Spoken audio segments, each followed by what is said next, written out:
I don't have to bring my box. It's a great day. You guys won't have to get up.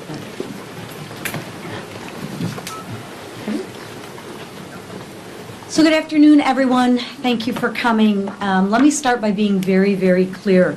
The Iranian regime is not a partner for peace. It is a regime that won't hesitate to kill our troops, our diplomats, or our citizens if given the chance.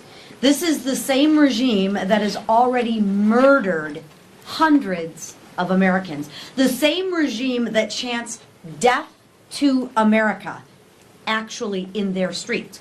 And the same regime that races to develop a nuclear weapon capable of killing thousands more. And you know what? When this regime threatens death to America, I actually believe them. I take them at their word. And I take those threats very, very seriously. And you know what? The American people do too. That's why President Trump's actions matter. Peace through strength isn't a slogan. It's the strategy that has kept America safe for generations. And President Trump just reminded the world that the United States of America will not be pushed around. But while our troops are strong overseas, Democrats here in Washington are playing politics with our security right here at home. Nearly every single Democrat voted against fully funding America's homeland security. Think about that for a minute. Let that sink in. Every single Democrat, nearly every single Democrat, I think there was one, voted against funding America's security. Perhaps that's why they didn't stand during the State of the Union. But under the Biden administration, more than 380 people on the terrorist watch list crossed over to our borders. Around 100 of them were released back into the interior of our United States. That's not speculation. That's not politics. Those are the facts. And yet Democrats are still refusing to fully fund men and women who protect our homeland. Our Coast Guards, our TSA agents, and the professionals working every single day to keep our country safe. That's not just irresponsible, it's absolutely shameful. We can debate policy all day long. That's part of the job. But we do not play politics with national security. We do not gamble with the safety of American people, and we do not leave our troops wondering whether we have their back. So right now, thousands of brave Americans standing watch against Iran's threats, and 6 have paid the ultimate price. To the troops supporting Operation Epic Fury, America and Republicans stand with you. We see your sacrifice, and we are praying for your safety.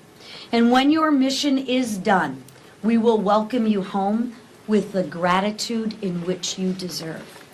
With that, I will turn it over to the chairman of our Intel Committee, Mr. Crawford. Thank you. I thank our Chairwoman McClain for bringing us together. See how fancy schmancy we are over Very here? fancy, very fancy. I want to first acknowledge the incredible success of Operation Epic Fury. This is a testament of the leadership of the White House, the Pentagon, the State Department. This operation has been a masterclass in American military superiority. We continue to pray for our safety of our U.S. service members, and we pray for the families of those 6 that have been lost in service to this great nation. Let me say one thing that's important to note. This is not a new war.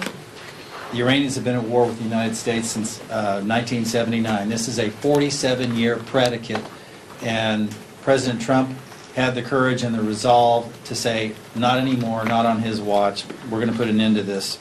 And for the former military intelligence officers who've served in Central Asia or the Middle East, they know that this is not a new war. It didn't just happen out of the blue. And I would also say this has been an unprecedented level of transparency exhibited by the Trump administration. I certainly haven't seen this level of transparency in my time in Congress, or for that matter, I can't recall, even as a military veteran, the level of transparency that's been exhibited by President Trump. As Chairwoman McClain indicated, the Democrats are playing games with our national security, refusing to fund our DHS. This just can't stand. This is not the time to be playing games with funding when we have such a high threat level here. Iranian proxies remain committed to Iran's dirty work, and they're not limited to a specific geography. They'll come here and they'll exercise here. Cyber attacks could be particularly damaging here in the United States, and we should never allow a lack of imagination to be our downfall. Every single day, DHS remains shut down. The Democrats are sending a message to the American people that they don't care about our safety, they don't care about our national security. With that, I want to recognize Representative Evans.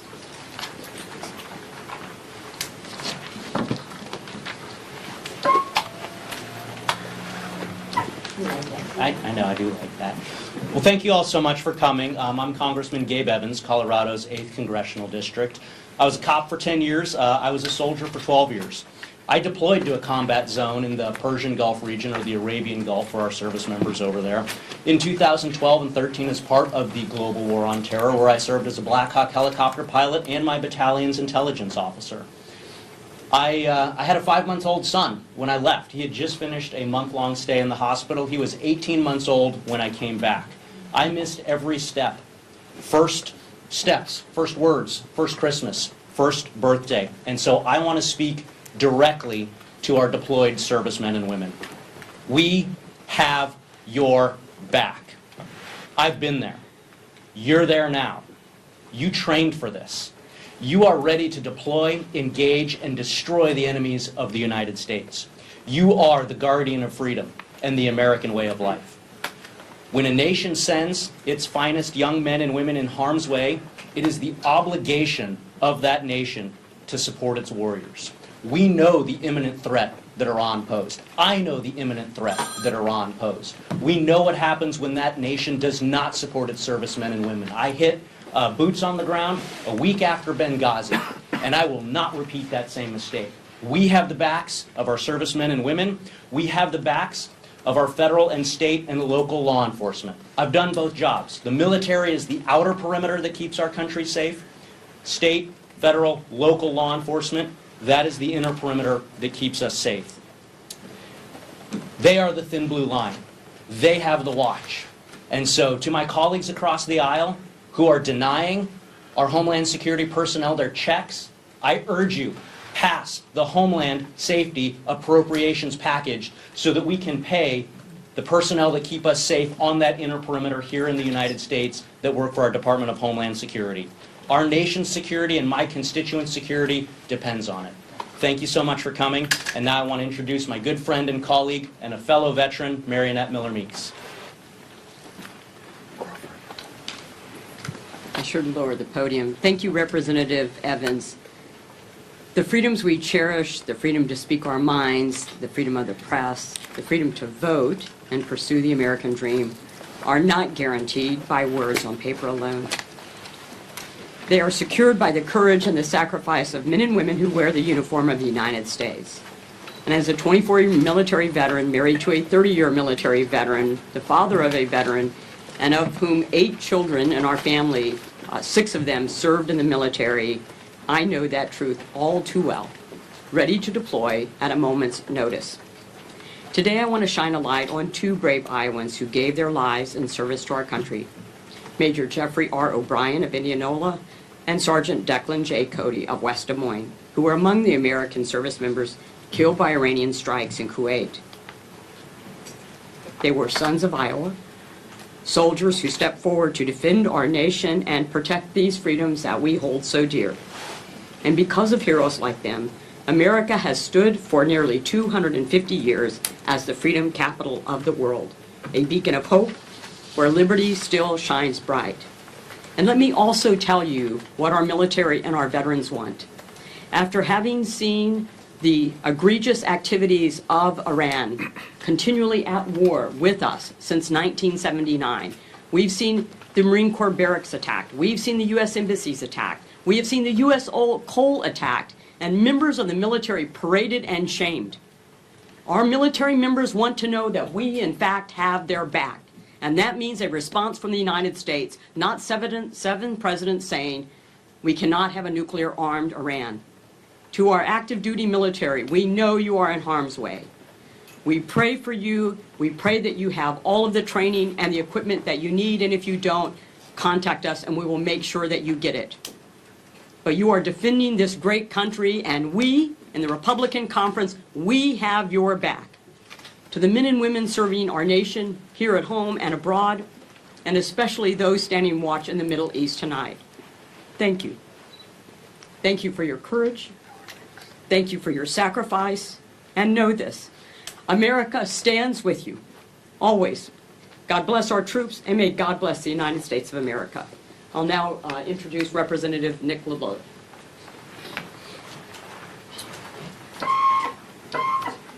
Thanks, good to be with you all. Only Trump derangement syndrome can explain why House Democrats and Senate Democrats are blocking the Department of Homeland Security funding bill. That bill, and they say it's about ICE, but it's not. That bill and ICE is already funded for years. CBP is already funded for years. But the funding that comes from that bill funds our Coast Guard, our TSA, our cybersecurity professionals. And we're here today to highlight a few different issues. To ensure, one, that our colleagues from the other side of the aisle step up and meet the moment. Now especially, with conflict in the Middle East, is not the time to block funding for the Department of Homeland Security. We could be under attack by Iran. Cybersecurity issues have already risen in our borders already in the last week. It is time for Senate Democrats and House Democrats to do the right thing for the country and to fund the Department of Homeland Security appropriations bill. They should reject the notion that that party has had for the last few years to reject everything that President Trump has had. He's right to support funding for the Homeland Security Department, and I urge my colleagues to do the same. I want to bring up my friend from Iowa, Air Force veteran, Representative Zach Nunn. It's always a privilege to go after a Navy man. Thank you very much, sir.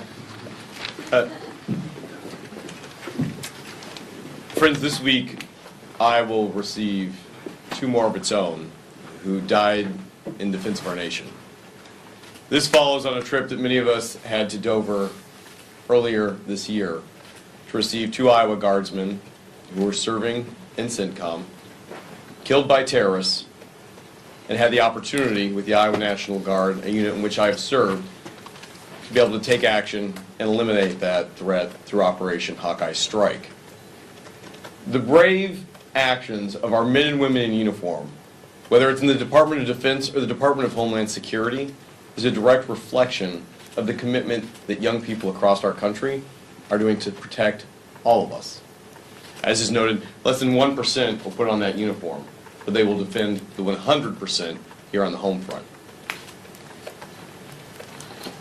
I want to share the names of Sergeant Deacon Cody. Cody was 20 years old. He followed a pathway that was very similar to my own. We both went to Drake University. We both wanted to serve our country. This young man actually was ahead of me in line. He was already a staff sergeant at age 20. With his family's blessing, he went to go serve in the Middle East. And he was serving with the detachment out of Des Moines, the 103rd Expeditionary Sustainment Command. There he was joined by his major, Jeffrey R. O'Brien, from Waukee, also growing up in Indianola, Iowa. He was a senior NC officer who had dedicated decades of his life to answering the call and mentoring young troops. This week they will come home with a flag not flying over their home, but draped over their coffin. The reflection of 6 KIA are a reflection of the ultimate sacrifice put forward to defend this nation. But they're also accompanied by 9 wounded in action. We spent most of the day on the phone yesterday with the spouses, with the families, with the kids, as they were evacuated from Kuwait under a barrage of Iranian weapon systems. I'm happy to report that they are now safe in Germany, waiting for their family. Their wounds are still under assessment, and I won't make any comment on their health or their final diagnosis until the families are with them. But I will say this, that the toll that's being taken, not just on those serving on the front line, but on the simple fact of trying to get Americans back into country, 17,000 of which have been done so bravely by our State Department and our Homeland Security, as well as the families just trying to get on a plane today. They'll pass by another group of individuals in uniform, our TSA agents. The same TSA agents who I awarded just 30 days ago a Distinguished Medal for their longest shutdown without pay. Frontline members of our security apparatus, protecting all of us, who now are facing no pay again. And while they're joined by brave sailors from the Coast Guard, members of FEMA, thousands and hundreds of thousands of individuals who are paid under the DHS budget, tragically, my colleagues on the other side have seen fit to continue this shutdown that deprives not only national security, not only the pay for these individuals, but makes it hard for a family member to be able to visit a wounded veteran in a time of crisis like this. Americans know it doesn't need to be this way. I'm proud of our leadership for continuing to fight forward, to recognize that we should fully fund our government, something that's not been done in the appropriate way since 1993, but most importantly, that we defend the things that matter, our nation. So for that 1% of American wearing the uniform, whether overseas or at home, not only do we thank you, we have an obligation to you. I'm proud to say that this team is standing up to do the right thing in the same way that you have. And as a combat veteran like so many on this stage who have flown these operations in the Middle East, our security at home starts with our security overseas. The most important security is the one that takes all of us into account, including our families, right here on the home front. Thank you very much, Lisa. With that, I'd like to invite my very good friend, an aviator, a helo specialist, a Navy veteran, Ms. Jen Kiggins, to come to the podium. Thank you. Thank you, Zach. It's a privilege to be here. I'm Congresswoman Jen Kiggins. I proudly represent Virginia's 2nd District, home to our East Coast Navy. When you turn on the news at night, you most likely are seeing an F-18 taking off an aircraft carrier, probably from my district. We're so proud of the men and women who have stepped up to serve. You know, we joined the Navy. I'm a Navy veteran, married to a Navy veteran, mom, proud mom of a future Navy veteran, active duty Navy pilot. When we join the Navy, when we put that uniform on, we don't join the Navy to sit at the pier. We join the Navy to take that warship to sea, to be that tip of the spear, to be that deterrent. I couldn't be more proud of the men and women who are serving in the Middle East right now, especially the sailors from my district, but all of our military members. We're asking them to do an important mission, to finish the work that was started by Iran decades ago when they declared war with America. They've been chanting death to America in their streets for decades now. So the fact that this administration has put their legacy on the line and has taken that step to say we'll tolerate this no more and to make our country and our world a safer place, I couldn't be more proud to be a part of that team. At a time when we're asking so much of our military members and their families, I want to encourage my colleagues across the aisle to step up and support our military like this group of Republicans in our Republican conference has done. Right now we're playing politics with something like the Department of Homeland Security funding. I don't need my active duty members to be worried about the safety and security of their families that they've left here in the homeland.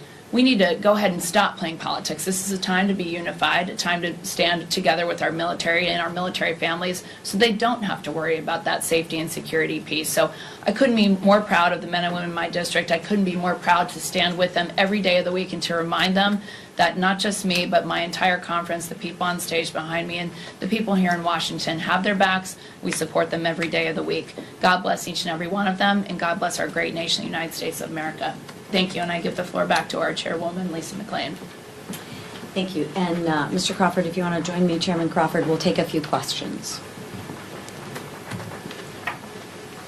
Thank you very much, Chairwoman, Chairman, other members. When it comes to the Department of Homeland Security funding bill, the Democrats' demands, as you know, are policy in nature: a ban on ICE operations at churches and schools, a ban on mosques, requirements of judicial warrants, etc. Are you, as a conference, any closer to agreeing to those demands, or some of those demands, or are you not, in which case the bill seems destined to fail again? Let me take that. I'll take that. Listen, we've been clear. We funded ICE. We continue to fund ICE, we continue to fund our homeland, but we are not going to put Americans at risk.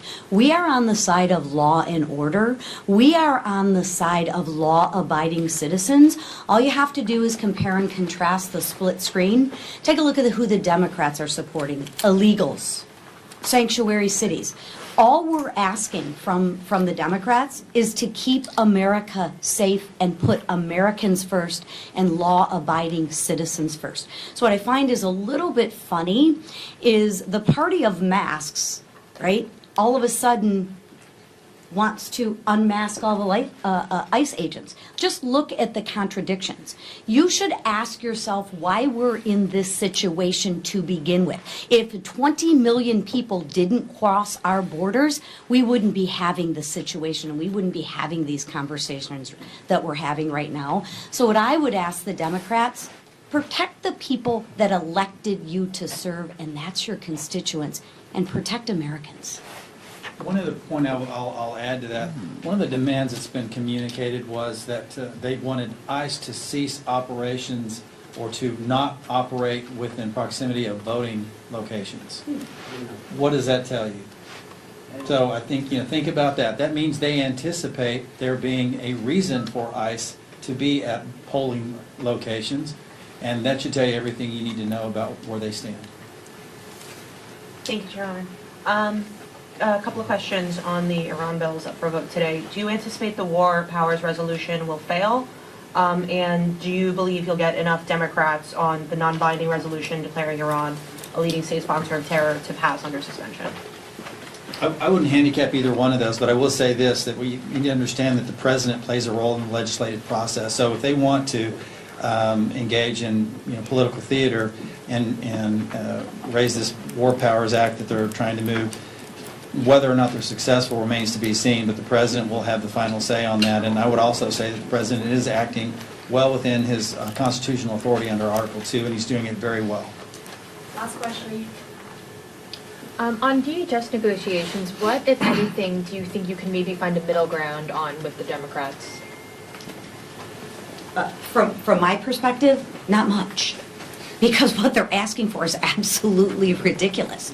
What we're asking for is follow the law and protect American citizens.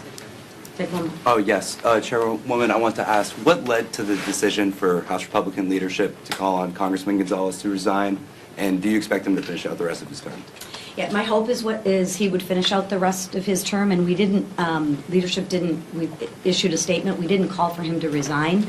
We asked him to withdraw from his race. from the race. So I would refer you to the statement that leadership put out. Thank you. With that, thank you.